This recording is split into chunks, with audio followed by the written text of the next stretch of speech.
Good morning friends. તો આપણે આજે પાછા આવી ગયા છે અને આજનો વેરી સ્પેશિયલ બ્લોગ થવાનો છે કેમ કે આજે આપણે પહેલાં તો જીમ જઈશું. જીમ જઈને એક્સરસાઇઝ કરીને આવીને ગણેશ ચતુર્થી માટેનું પ્રોપર ડેકોરેશન કરવાનું છે. ઘરમાં બધા આવી ગયા છે. તો આજે આપણે ફૂલ ઓન ડેકોરેશન કઈ રીતનું થશે, કેમનું થશે, કેમ કે 2 દિવસનો જ ટાઈમ છે આજે અને કાલનો. વેનસડેના તો ગણેશ ભગવાન આવી જ જવાના છે. તો ચલો પહેલાં જીમ જઈએ અને પછી આપણે જોઈએ કે કઈ રીતનું ડેકોરેશન કરીશું અને કેમનું કરીશું.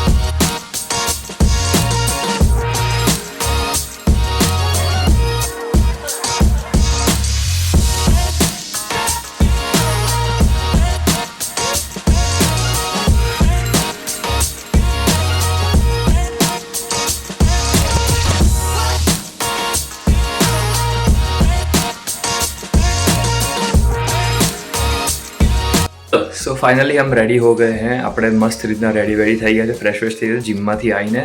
હવે સૌથી પહેલી વસ્તુ આપણે છે ને થોડું ડેકોરેશનનો માલ સામાન જે લેવાનો છે, ડેકોરેશનની આઇટમ્સ લેવાની છે, એ પહેલાં લેવા જઈશું. હું તમને બતાવું કે મેં ક્યાં આગળ સેટઅપ કરવાનું છું ઘરમાં મૂર્તિ માટેનું ડેકોરેશનનું. સો ચલો પહેલાં સૌથી પહેલાં ડેકોરેશનની બધી વસ્તુઓ લેવા માટે. હેલો. સો મારા જે પાછળ જે છે આપણે અત્યારના ખાલી ઇનિશિયલ જ છે, કોઈ પ્રકારનું ફાઇનલ નથી કર્યું, બટ એક બેકગ્રાઉન્ડ બનાવ્યું છે કે ભાઈ ગ્રીન અને યલો અને નીચે વ્હાઇટ બનાવ્યું છે. બાકી જેટલી બી પ્રોડક્ટ્સ જે લેવા જવાનું છે કે ડેકોરેટિવનું સેટઅપ કહો કે આખું મંડપ જેવું રાખીએ એ બસ હમણાં આપણે જસ્ટ નીકળીએ જ છે વસ્તુ લેવા માટે. પણ હું તમને એકવાર ક્વિક લુક આપી દઉં કે ઇનિશિયલ ફેઝ કેવો દેખાય છે આપણે જે ગણપતિજીને જે સ્થાપિત કરવાના છે એ જગ્યાનો. Just a second. આ જે છે ને આપણું બેકડ્રોપ છે, આપણે આવી રીતના ગ્રીન અને યલોમાં આવશે અને નીચે જે છે ને અહીંયા વ્હાઇટ ક્લોથ છે અને ટેબલ ઉપર છે. સો આપણું આ રીતનું રહેશે. હવે આપણે નેક્સ્ટ પ્રોડક્ટ માટે જોવા જઈએ છીએ, તો પછી ચલો ત્યાં બતાવું તમને કઈ રીતનું ચૂઝ કરીએ છીએ.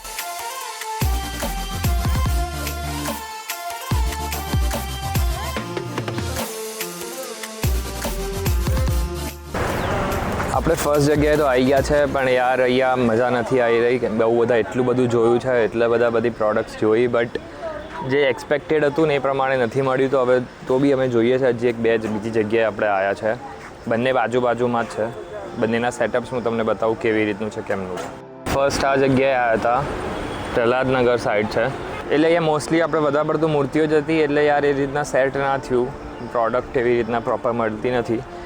હવે બીજી 1-2 જગ્યા અમને મળી છે, બટ એ બહુ દૂર છે. ઓલમોસ્ટ 40-50 મિનિટ્સનો ટાઈમ છે એને ત્યાં જગ્યાએ પહોંચવા માટે. હવે જોઈએ કઈ રીતનું સેટ થાય છે.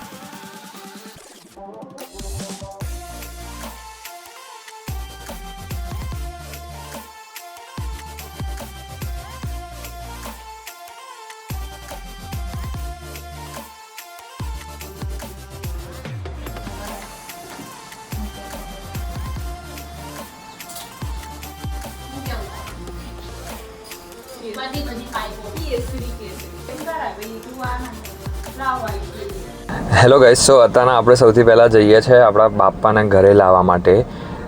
સો આપણે ઘરેથી નીકળી ગયા છે, બટ એક ઇશ્યુ થઈ ગયો છે એમાં કે ભાઈ જે બાપાને મૂર્તિ જે લાવવાની હોય, અમે ફર્સ્ટ ટાઈમ લાવે છે એટલે અમને એટલો આઈડિયા નહોતો. એમાં એક બાજોટ કે કોઈ પાટલો હોવો જોઈએ નીચે, એના ઉપર મૂર્તિ મૂકીને પછી લાવવું પડે, ને તો પછી મૂર્તિ ડેમેજ થવાના ચાન્સીસ વધી જાય એમ. તમે જ્યારે ત્યાં ગયા સ્ટોરે, તો મતલબ જે પંડાલ હતું ત્યાં આગળ પિકઅપ કરવા માટે બાપાને લેવા માટે, તો એમ એવું કીધું કે તમે બાજોટ વગર આવ્યા છો કે પછી તમે પાટલા વગર આવ્યા છો તો એ સેટ નહીં થાય. પાટલો તમારે જોઈશે જ. પાટલો હશે તો જ તમારે પ્રોપરલી અને સારી રીતના તમે મૂર્તિ લઈ જઈ શકશો. બાકી મૂર્તિ ડેમેજ જ થઈ જશે, કેમ કે માટીની બની છે એટલે બહુ જ બોલી હશે કે આમ કહેવાય ને ફ્રેજાઇલ છે બહુ એમ. એટલે હવે અમે પાટલો લેવા માટે બીજી એક જગ્યાએ આવ્યા છે અને મારા ફેમિલીવાળા બધો પાટલો જોવા અને લેવા ગયા છે. હવે એ જોઈને લઈને આવ્યા પછી અમે પાછા પિક કરવા માટે એમને લેવા માટે જઈશું હવે. એટલે છે ને એમાં એવું છે કે અમે ફર્સ્ટ ટાઈમ કરે છે, તો અમને એટલો આઈડિયા છે નહીં. અમે બહુ બધા લોકોને પૂછ્યું હતું કે કેવી રીતનું શું હોય, કેમની પ્રોસેસ હોય, બટ સ્ટીલ હવે એમ આપણે મેઇન વસ્તુ એ છે કે બાપાના માટે જે દિલથી લાવીએ છીએ, ફિલિંગ્સ દિલથી છે. એવું નથી કે ખાલી દેખાડો પૂરવા માટે કરીએ છીએ.